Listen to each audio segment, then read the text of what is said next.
Implement ಮಾಡೋದು ಮತ್ತು ಅದರ ಶಿಫಾರಸುಗಳನ್ನು ಅಂಗೀಕರಿಸ್ತಕ್ಕಂಥ ಬಗ್ಗೆ ಏನು ಸಚಿವ ಸಂಪುಟದ ಸಭೆಯಲ್ಲಿ ಚರ್ಚೆ ಅಪೂರ್ಣ ಆಗಿದೆ. ಚರ್ಚೆ ಸಂಪೂರ್ಣ ಆದ ನಂತರ ಅದರ ಬಗ್ಗೆ ಅಂತಿಮ ನಿರ್ಣಯವನ್ನು ತೆಗೆದುಕೊಳ್ತೇವೆ. ಅಲ್ಲಿ ಚರ್ಚೆ ಬರೋದಿಲ್ಲ. ಇದು ಎಲ್ಲಿದೆ? ಯಾವ ಚುನಾವಣಾ ನೀತಿ ಸಂಹಿತೆ ಇದೆ?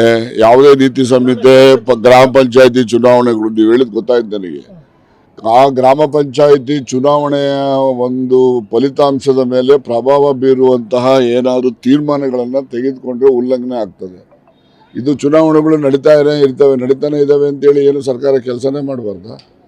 ಹಾಗಾಗಿ ಅಲ್ಲಿನ ಸ್ಥಳೀಯ ಪಂಚಾಯಿತಿ ಕ್ಷೇತ್ರದ ಬಗ್ಗೆ ಯಾವುದೇ ತೀರ್ಮಾನಗಳನ್ನು ಸರ್ಕಾರ ತೆಗೆದುಕೊಂಡ್ರೆ ಅಲ್ಲಿನ ಫಲಿತಾಂಶದ ಬಗ್ಗೆ ಪರಿಣಾಮ ಬೀರಬಾರ್ದು ಅಂತಕ್ಕಂಥ ದೃಷ್ಟಿಯಿಂದ ನಾವು ಏನು ನೀತಿ ಸಂಹಿತೆಯನ್ನು ಅರ್ಥ ಮಾಡ್ಕೊಂಡಿದ್ದೇವೆ. ಅದರಿಂದ ಚುನಾವಣೆ ಮೇಲೆ ಯಾವುದೇ ಪರಿಣಾಮ ಬೀರ್ತಕ್ಕಂಥ ತೀರ್ಮಾನಗಳನ್ನು ಅಲ್ಲಿನ ಸಭೆಯಲ್ಲಿ ತೊಗೊಳ್ಳೋದಿಲ್ಲ.